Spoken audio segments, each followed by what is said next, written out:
I'm Jacob Courtwright, and this is The Locker Room.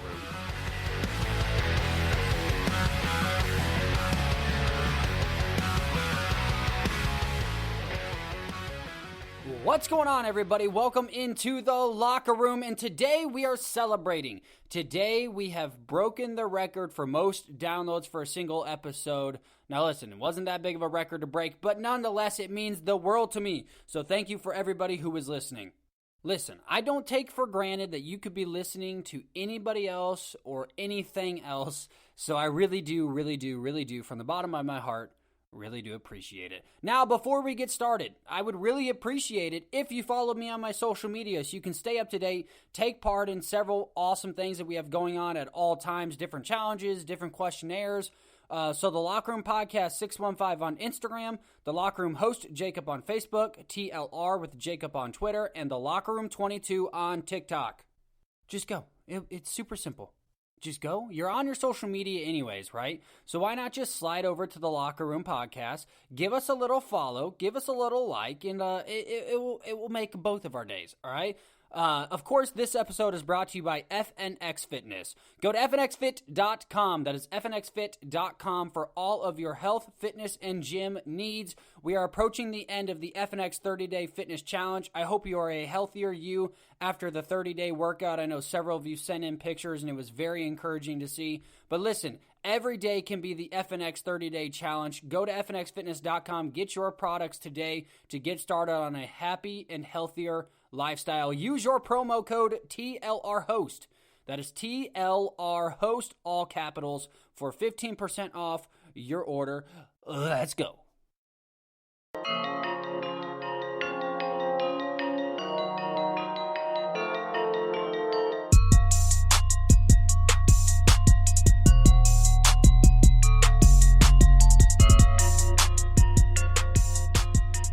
So we are approaching, arguably, like, in my top 5 greatest sporting events of all time, which is the NFL Draft. I absolutely love the NFL Draft. It is one of my favorite things to watch. Listen, I am a sports nerd, so, like, stuff like that gets me going.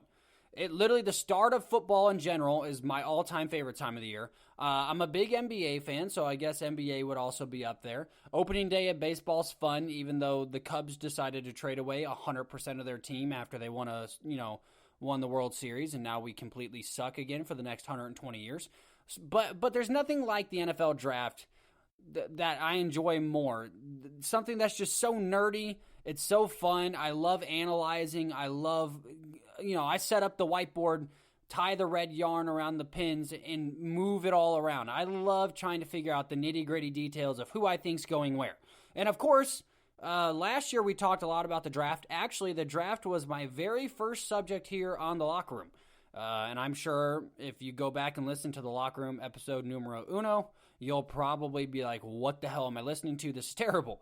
But we have evolved. We have gotten bigger. We've gotten better. And it's all because of you guys. And so hopefully this year, my mock draft will be a lot better. Listen, I spent a lot of time on this. I've reached out to sources. I've reached out to friends. I've reached out to people that are in the need to know for the sports world on their thoughts on these actions. But, I went against a lot of their opinions, and I went with my gut. Because every time I don't go with my gut, the opposite always happens. For those of you who don't listen to the puncher's chance, I should have picked Derek Lewis, and I didn't, and then Derek Lewis wins on a walk-off knockout, right? So I'm just going to stick with my gut here when it comes to my NFL draft. And here we go, the mock draft of round number 1. This is also part 1, not to get confused. But we're doing the first round. It's going to be split up into 2 parts. The first 15 picks are on the board. At number 1 overall, the Jacksonville Jaguars, of course, get that pick because Jacksonville's just been so bad for so long. But like I have said, they have been building this thing the right way. Jacksonville has done a lot of things wrong in the past. But getting rid of everybody, getting rid of their veterans that cost a lot of money, that even though they were very good players, players like Calais Campbell, like they were still very good and valuable. Like, get rid of them now, get something back for them, and slowly build this team up from the ground. You now have Urban Meyer down there in Jacksonville, which is going to be very exciting until he comes down with a mysterious sickness and then retires for the 15th time. But, I mean, number one overall, you are dumb. And I don't mean to be mean. I'm not trying to be mean. But you're dumb if you don't think that Trevor Lawrence is going number one overall. These mock drafts that have Zach Wilson going above Trevor Lawrence and Zach Wilson this, like, shut up. Trevor Lawrence has been the staple number one overall pick since he entered Clemson, and that's never going to change. Listen, you could put a gun to my head and say, denounce Trevor Lawrence as the number one overall pick, say that he's going number two, and you would have to pull the trigger. Because this is the most for sure thing that has ever happened in the history of sports. Like, Trevor Lawrence is going number one. There's no surprise here. Trevor Lawrence to the Jacksonville Jaguars. Now, here's why I like this at number one overall, but B, why I like this for Jacksonville and why I think that they have built this thing the right way to line up the stars so that they could get a guy like Trevor Lawrence.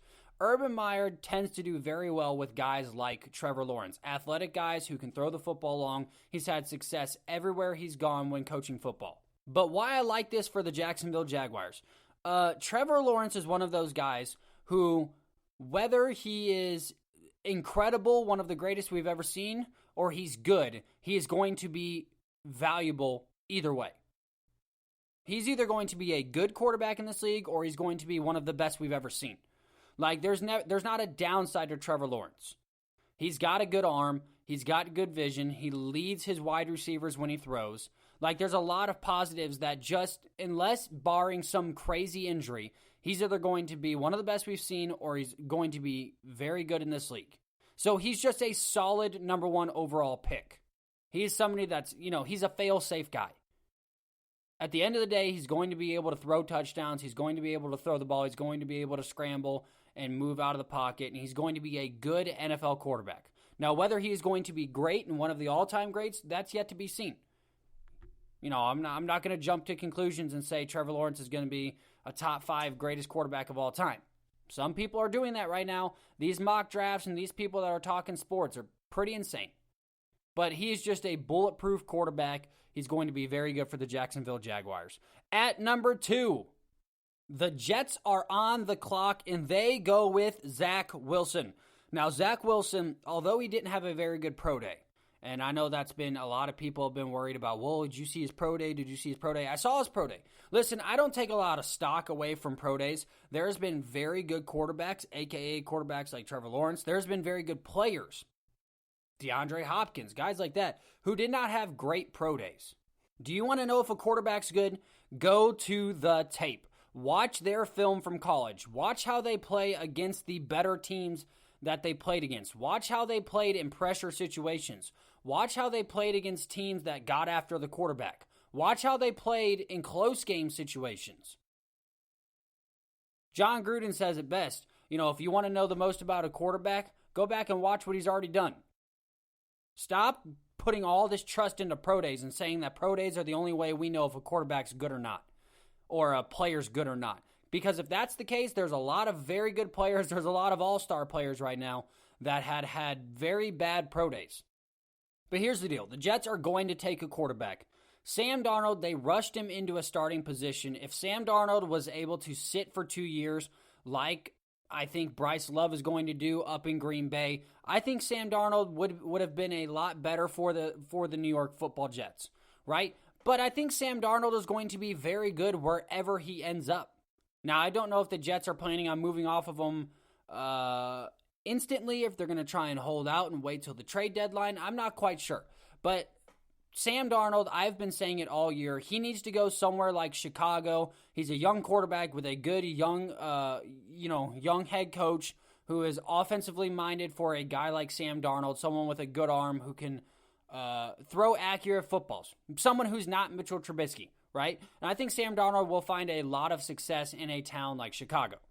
But Zach Wilson's one of those guys where, especially as of late, if you watch how Zach Wilson played in college, if you watch how he played in close game situations, he's a very good quarterback. I think the most impressive thing with him is his mechanics.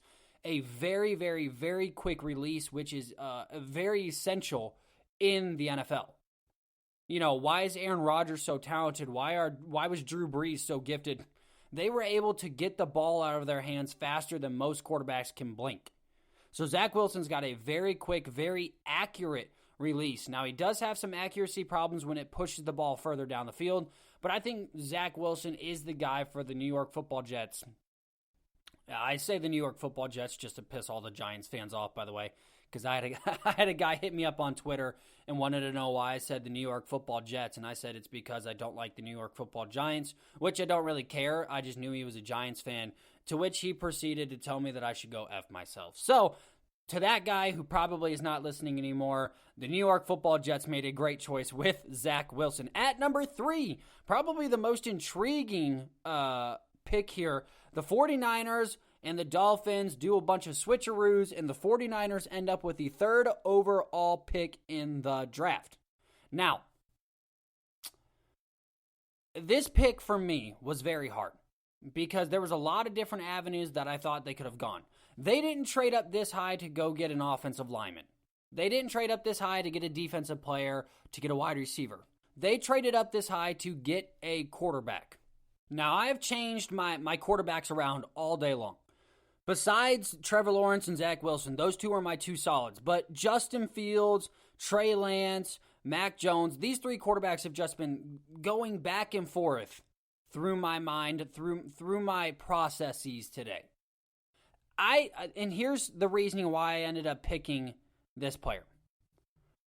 This is all based on what Kyle Shanahan has said. What the 49ers head coach has said is that Jimmy Garoppolo is our guy until his contract is up, which I think is in 2 years. So if that's the case, if he's going to hang on to Jimmy Garoppolo, he seems very persistent on hanging on to Jimmy Garoppolo and letting a guy grow underneath him. I think Trey Lance would be the most perfect fit for the 49ers.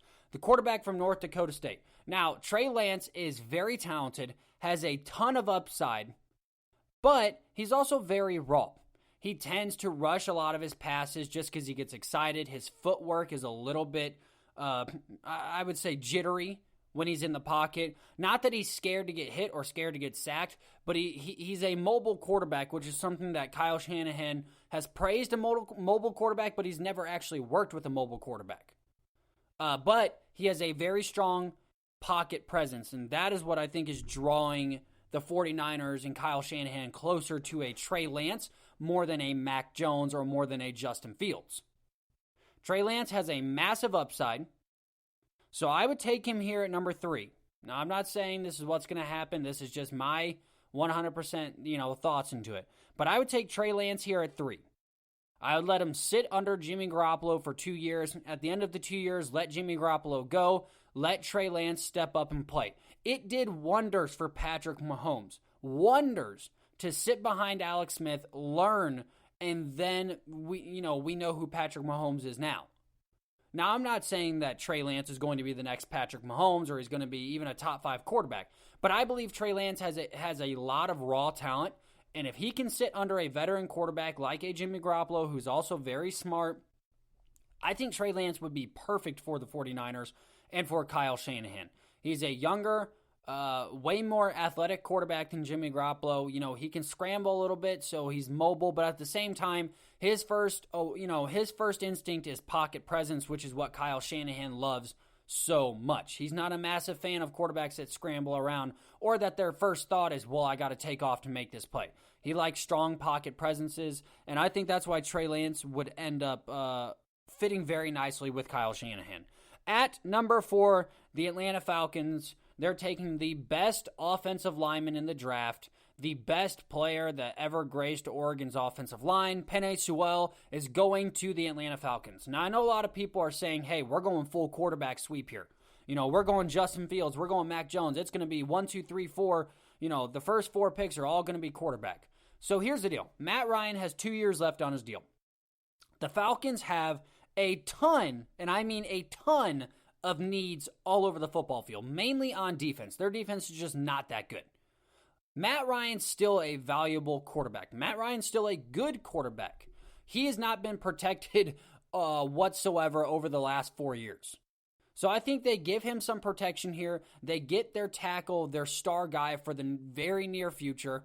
They let Matt Ryan play out the rest of his contract, retire an Atlanta Falcon in a couple years. Then they draft a quarterback next year. They've got a lot of defensive needs. I say they go offensive line in the first round, and I think you're going to see an array of defensive players added to the Falcons roster in the draft. I mean, they're hurting for especially linebacker, corner, safety, defensive line, defensive ends, the defense. So Atlanta solidifies the offensive line, protects Matt Ryan. Listen, that offense is pretty dang good when they have, A, a fully healthy squad, and B, protection for Matt Ryan. So I think this is going to be a very good move for them, and you'll see an array of defensive players going straight to Atlanta shortly after this pick. At number 5, the Bengals. Now, what is most important for the Bengals? This is what I had to go through my head. Not necessarily what's the best player available, because there's a lot of guys that I think are game changers. But what is most important for the Bengals? Protect their asset. Protect Joe Burrow. Joe Burrow, of course, got hurt last year. He had zero protection, and he was balling out 300-plus yards a game with zero protection. So in this draft, you have to address immediately, before you talk about anything else, you have to address the offensive line.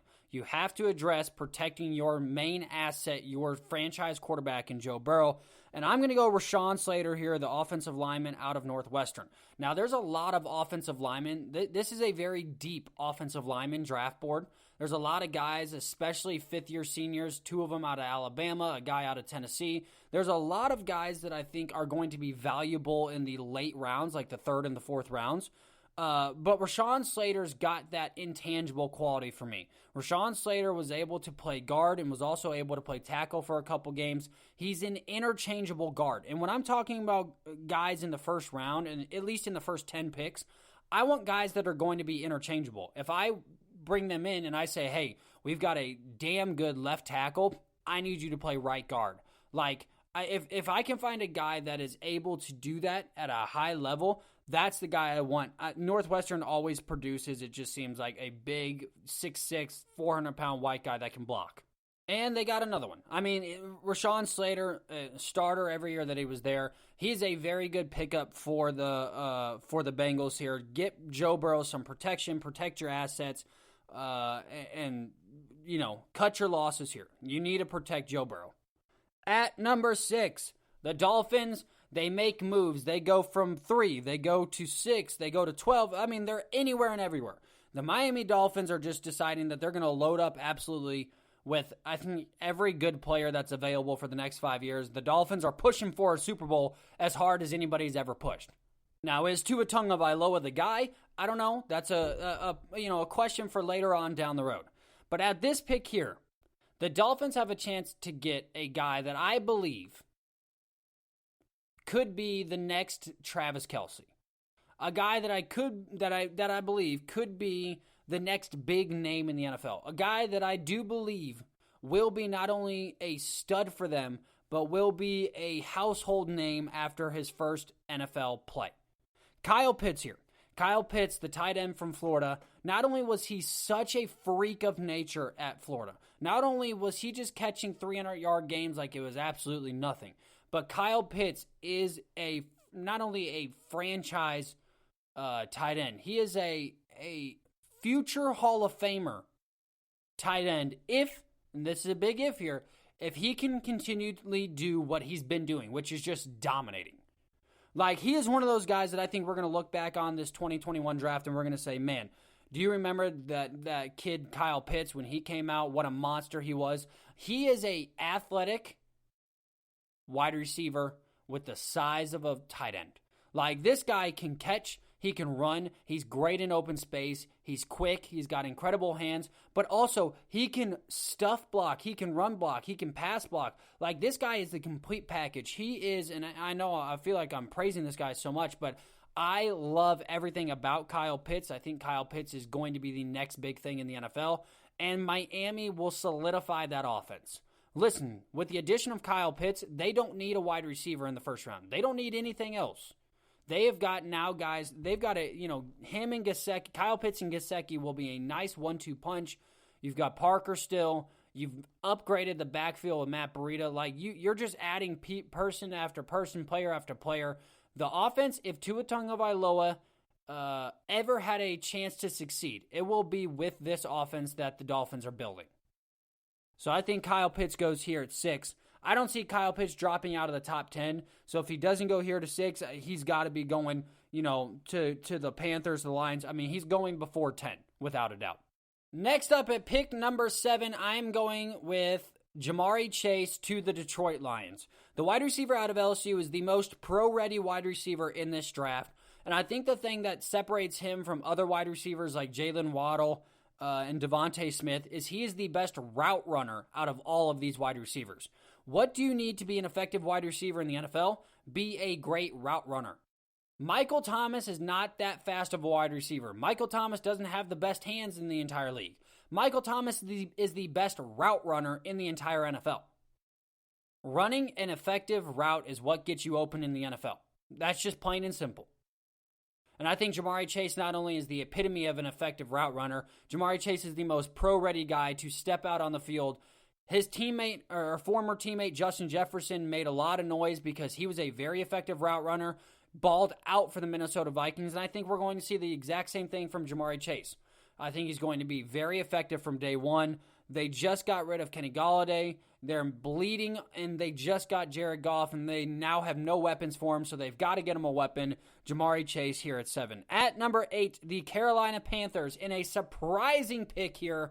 They weren't satisfied with Teddy Bridgewater, although he serviced their needs for last year. They have already talked about moving on from him. They tried to trade him, couldn't find a suitable partner. They're still in the Deshaun Watson mix.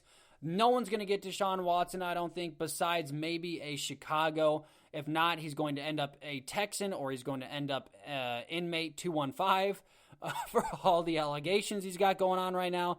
But the Panthers go Justin Fields here. Justin Fields is going to fit that system very nicely. He is a much more athletic Teddy Bridgewater, a much more accurate Teddy Bridgewater. Although I think Teddy Bridgewater has done a great job. He has fought through a lot.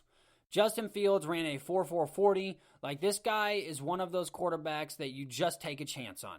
Now, I am not a guy who goes after Ohio State quarterbacks because Ohio State quarterbacks continually disappoint year after year. But if there's ever a guy to take a chance on out of all the quarterbacks that have ever come out of Ohio State, I think this is the guy. I was not big on Dwayne Haskins. I was not big on any quarterback, honestly. Cardell Jones, definitely not. I was not big on any of those guys coming out of college, going into the NFL. But I think Justin Fields has made some NFL throws in college. Now, he's had a lot of weapons around him, so I'd be interested to see how he does. Can he be accurate? Can he be the first Ohio State quarterback that doesn't seem to just wash out after five plays in the NFL? What we saw in the playoff games from Justin Fields, I think, has shown us a lot. And that's the reason for, if I'm the Carolina Panthers, if I'm looking for a dynamic quarterback to go along with my dynamic running back, I think Justin Fields is the guy to take a chance on here. At number 9, the Broncos are going to select Micah Parsons, the linebacker out of Penn State. Listen, Micah Parsons. I know a lot of people probably have not heard a lot about Micah Parsons. Micah Parsons is the closest thing to a Luke Kuechly that I've seen in a very long time.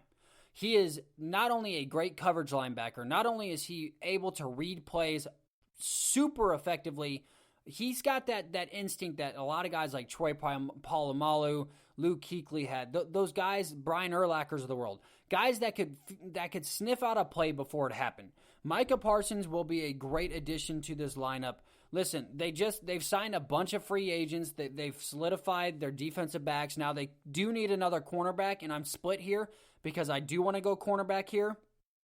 But if you have Micah Parsons on the board, pairing him with Von Miller when he's finally back and healthy, I think that solidifies their linebacking core for the very near future. And this draft class does have a lot of very interesting cornerbacks and safeties that I think they could play around with in the later rounds. They don't need any offense besides maybe another offensive lineman.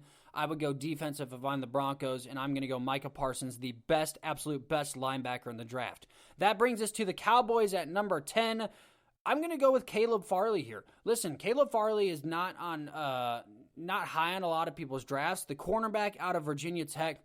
Listen, he's 6'1". He's very, very aggressive, 208 pounds. He's very aggressive at the line, which is something that I like from my cornerbacks. I like cornerbacks that are very physical. Guys like Adoree Jacksons of the world, I don't like it.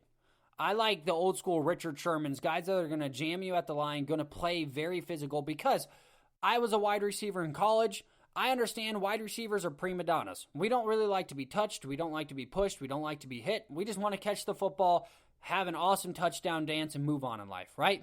So that being said, I like a very physical cornerback, and I do believe that Farley is that physical cornerback. The Cowboys are bleeding at the cornerback position. He can be left on an island and beat up some wide receivers along the way and just make it tough for a lot of wide receivers' days. This is hands down an easy pick for me. There's a lot of deep cornerbacks, like I said, in this draft. Surtain from Alabama was very close with Farley here for me, but at the end of the day, I stuck with Farley. At number 11, the New York Football Giants. This one was tough for me, again, because they have so many needs. It's hard to really narrow down what need is going to be the most effective. I believe they need a game-stopping defensive end here. Now, the defensive end out of Penn State was the first guy I wanted to go with. But I ended up going with Gregory Rousseau. He's 6'7".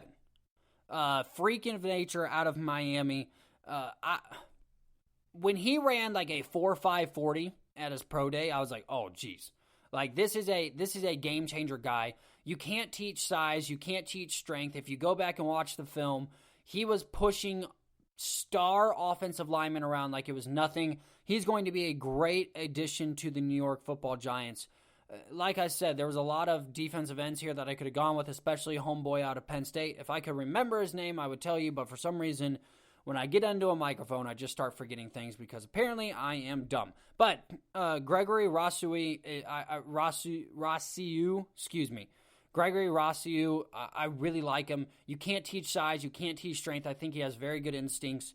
And I think he'll be an immediate impact player for the Cowboys. For the Giants, excuse me. At number 12, the Eagles, the dumpster fire Eagles. What do they need? What have they needed for literally the last 4 drafts?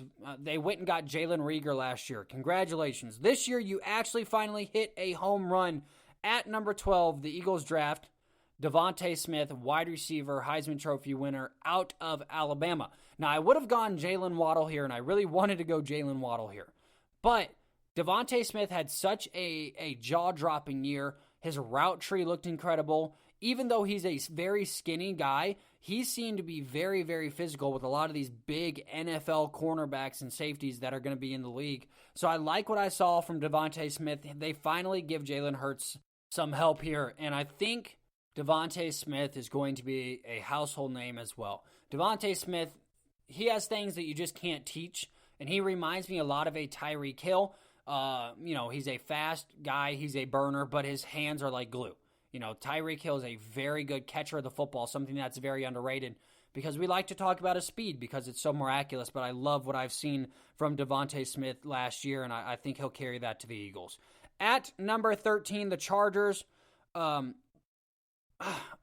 Chargers also have a lot of needs here, but I'm going to go Christian Darrisaw. They really could go cornerback here, but I think they got to get an offensive lineman to help solidify protecting their asset.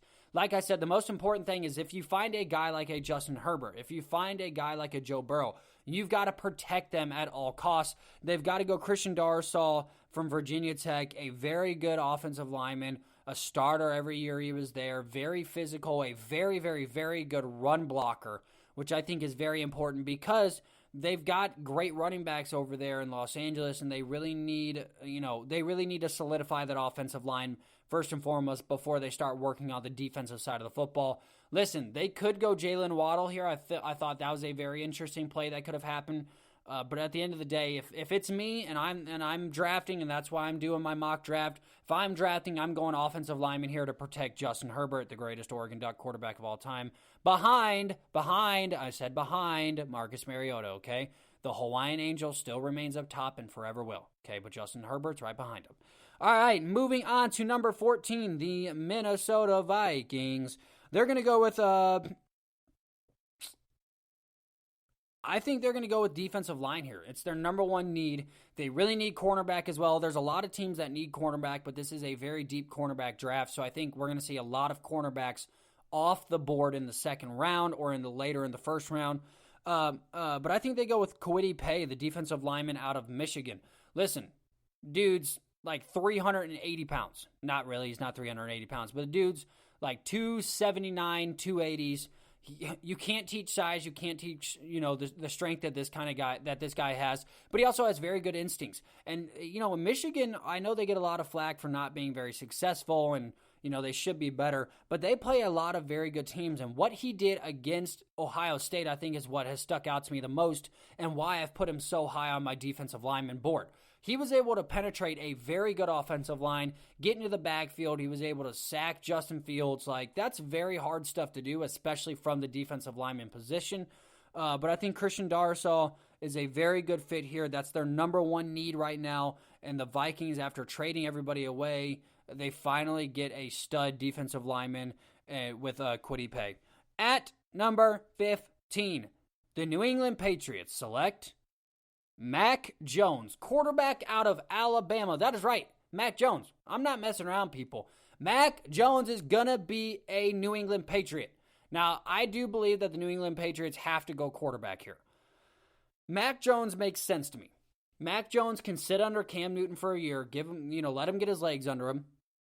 You've only got Cam Newton on a one-year deal, so you need a quarterback in the very, very, very near future. Mac Jones has got a very good arm. He's a lot more athletic than people give him credit for. And I think Mac Jones, although he has accuracy problems, especially down the field, his accuracy is, tends to be a little shady. He is very good 15 and in. He is a very accurate passer of the football. He passes with intention on where the wide receiver will be, not where they're at, which is something that a lot of young quarterbacks have to learn when they get into the league. I think Mac Jones is very underrated here, and Mac Jones is one of those people. Him and Trey Lance, I could have flip-flopped, whether it's the 49ers or the New England Patriots. Either way, I think either one of those guys are going to either one of these teams. And Bill Belichick's, he spent $70 million. He's bringing basically the same team back. Everybody that opted out's opting back in, except for Patrick Chung, the Oregon Duck, finally retired as well as he deserved to. He's got his rings, he's got his money. Now he's going to go sit at his pool. But I like Mac Jones here. I know we saw him at the pro day, and Bill Belichick was kind of smirking when he overthrew the guy by 7 yards. But I think Mac Jones would fit very nicely in a system. He reminds me a lot of a Tom Brady type of guy. He's not going to be very quick outside the pocket, not very quick side to side, but he's very good forward and back. He knows how to buy time in the pocket. Now, it'll be interesting to see how Mac Jones performs when he doesn't have Jalen Waddle, Devonta Smith, and all these other incredible guys, and Najee Harris to help back up all this, all of his play. So taking all of his stars away, I'd be interested to see how Mac Jones does perform at the NFL level. And I do believe this is a perfect spot for him to fall to the New England Patriots. Well, there are your first 15 picks of the NFL draft. That is mock draft part number 1. So for those of you who are like, dude, there's 32 picks in the first round. What are you doing? That is part number 1. Part number 2 will be coming to you next Tuesday, and we're going to be doing a lot of fun stuff with the draft. We are doing a live draft watch party and commentary on a YouTube exclusive with my buddies Seth Thornton and Justin Courtwright, my brother, the two that were on a lot of my college game day segments. So if you're a fan of that, I know a lot of you were, they will be joining me for a live draft night, live commentary, live jokes all night long. And also they will be joining us in the next few weeks to bring on their first round draft picks and their mock draft. So it's going to be a lot of fun, a lot of stuff going on with the NFL draft. But before we go, I've got to get to the NBA trade deadline because a lot of stuff happened. Who improved? Who didn't? Who's going to make a championship run? Who's not?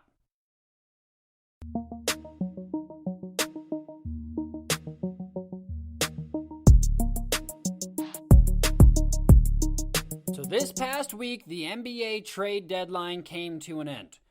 Now, there's a couple teams that I want to talk about. I'm not going to talk about everybody because there was a lot of moves that were made. First, let's start with a team that got worse, then I'll go to a team that got better. The team that got worse, the Los Angeles Clippers. Now, I know a lot of people are saying that Rajon Rondo is the key to everything. Listen, if a guy that is averaging 4 points, 3 assists, and has been injured for 22 games is the answer to all your problems, you're probably not in a very good spot as a team.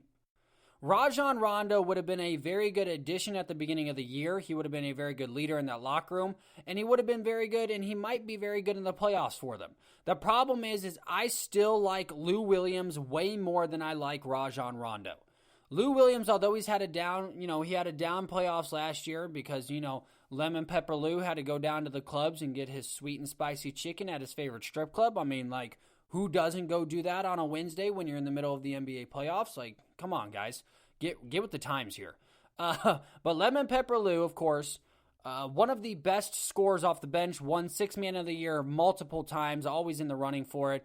Having a decent year this year, actually. Didn't have a very good playoffs last year, but neither did Paul George or Kawhi Leonard. They lost to the Denver Nuggets in the second round, got blown out by Jamal Murray and Nikola Jokic. So, at the end of the day, it's not all Lou Williams' fault like a lot of people try to throw it on, and it wasn't all Montrezl Harrell's fault because he's beasting for the Los Angeles Lakers right now. But they are big losers here. Lou Williams was their only punch off the bench. He was their only threat with the basketball off the bench. They now took that threat away and inserted an injured Rajon Rondo, a Rajon Rondo that has been, ever since the playoffs last year, not very good at the game of basketball. Like I said, averaging 4 points, only averaging 16 minutes a game. He's been injured 20-plus games this year. I do not like the addition by subtraction here. If they were able to maybe get Rajon Rondo on a buyout, I would have really liked what the Clippers did. If the Clippers were somehow able to get Kyle Lowry, I would have been very interested in the Los Angeles Clippers, and they might have even been a slight underdog to the Los Angeles Lakers. Not such a wide gap as it is now. For this to actually work, Rajon Rondo has to play at peak performance, and Kawhi Leonard and Paul George both have to average 28 a game. Because the only scoring threat coming off the bench now, and not even coming off the bench because sometimes he's starting, is Luke Kennard. And you gave Luke Kennard a 4-year, $40 million deal, so you gave Luke Kennard all this money, but Luke Kennard is not a shot creator, he's a shot taker, which is a big difference with this team. Lou Williams was a shot creator and a shot taker. They now have no ball movement in that second unit. They now have no prolific scorer in that second unit, so the burden is now going to be even heavier for Kawhi Leonard and Paul George. I do not like what I've seen from the Los Angeles Clippers thus far. Kawhi Leonard will not be a Clipper next year. So Los Angeles Clippers got way worse in my opinion. A team that got better, the Los Angeles Lakers. Let's stick in LA here. The addition of Andre Drummond, I think, speaks to the Lakers more than anything. And the fact that they didn't do much. They did nothing, right? First off, the Lakers were already very good. If LeBron James and Anthony Davis are healthy, they're winning the West.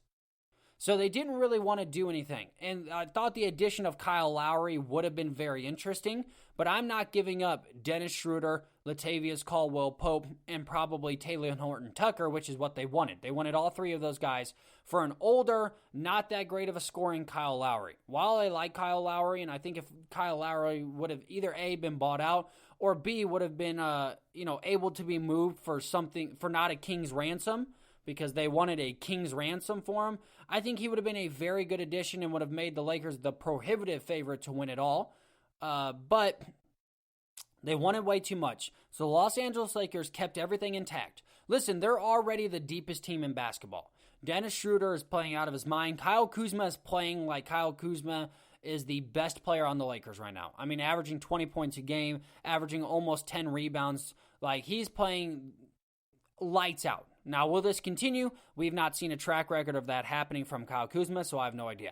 But I like what Kyle Kuzma's been doing. I love the addition of Montrezl Harrell. Their biggest weak point was the big man position.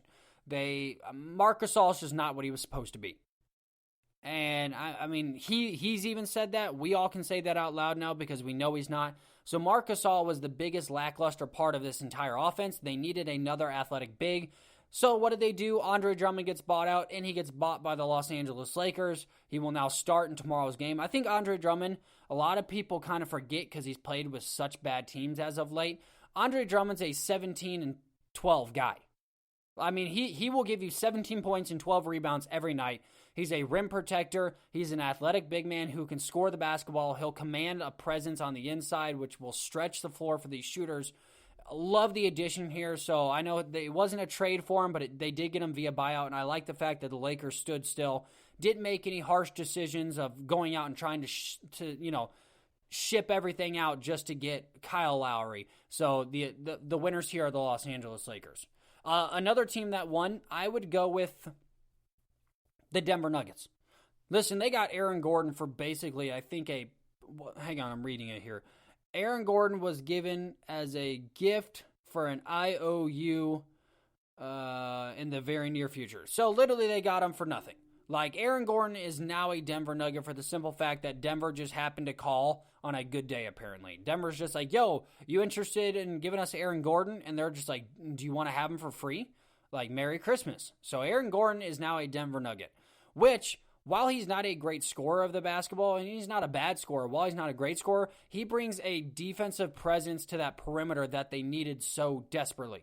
He can make it hard for Kawhi Leonard and Paul George. He can make it hard for the Los Angeles Clippers throughout an entire series by being an athletic wing player that can defend the basketball. With Jeremy Grant gone out of last year, from last year's team, and now with the Detroit Pistons, they needed another wing guy that could defend the basketball at a very high level, and that's just what he's going to do. I love what the Denver Nuggets are doing. Jokic is playing the best he's ever played in his entire career so far, so the Denver Nuggets are big winners. Losers, the Brooklyn Nets. Now, I'm excluding the James Harden trade out of this, because if the James Harden trade was included in this, not only are they the biggest winners of this draft, they might be the biggest winners ever. So let's take James Harden out of this entire trade conversation, right? Because that happened earlier in the year. What did they do? They added LaMarcus Aldridge and they added Blake Griffin. Blake Griffin, who's washed up. Blake Griffin, who a lot of people are praising as, oh, he's back. He's dunking the basketball. He had 16 points. Blah blah blah blah blah blah blah. LaMarcus Aldridge. While LaMarcus Aldridge is an interesting part, he's still not what they need to fix. The biggest problem the Nets have is not scoring the basketball, it's defending the basketball. They give up an insane amount of points, and when they start playing these better teams come playoff time, the Brooklyn Nets are not going to have this giant, easy stroll through like everybody's talking about. Now, a healthy Kevin Durant, a healthy James Harden, and a healthy Kyrie Irving is ridiculously unfair, and this is a different conversation for another time, but this is the main reason Kevin Durant will never be a top 10 player of all time, for the simple fact that he is the weakest, biggest baby back bitch superstar of all time, and I apologize for the language there. But Kevin Durant is the biggest baby, the biggest crier, the biggest power super joiner, having to create super teams wherever he goes, going to literally, and I put this stat out there on my Instagram as of late, he has played with more Hall of Famers and All-Star players than LeBron James and Michael Jordan. So if you don't think that this guy has been trying to chase rings and pat his ego, then another thing's coming to you. I don't like the addition of Blake Griffin. I think it's fine.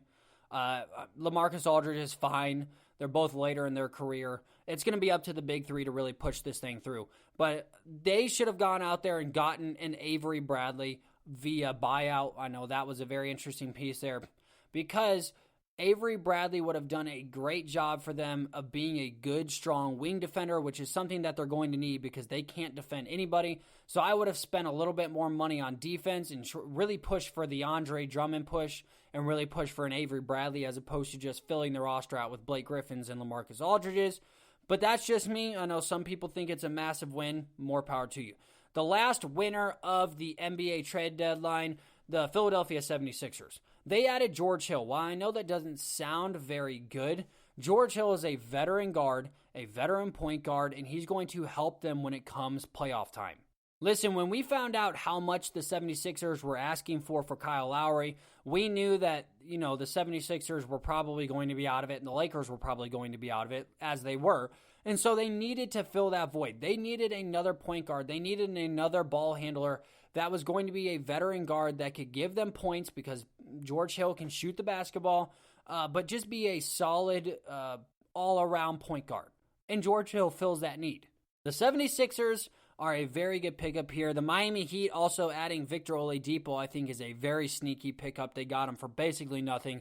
So another winner in the Miami Heat. Like I said, there's a lot of teams that had a lot of good moves. But Victor Oladipo, George Hill, two big winners there for the Miami Heat and 76ers. They just added pieces to already good rosters, and I think Victor Oladipo might be the most underrated person out of all of these trades thus far. Well, there are my NBA trade deadlines winners and losers. Would love to know what you think. Make sure you connect with us on our social media so I can hear from you. It means the world to me that you're here, so thank you for coming. The Locker Room faithful as always. I'm Jacob Courtwright, guys, and this is The Locker Room.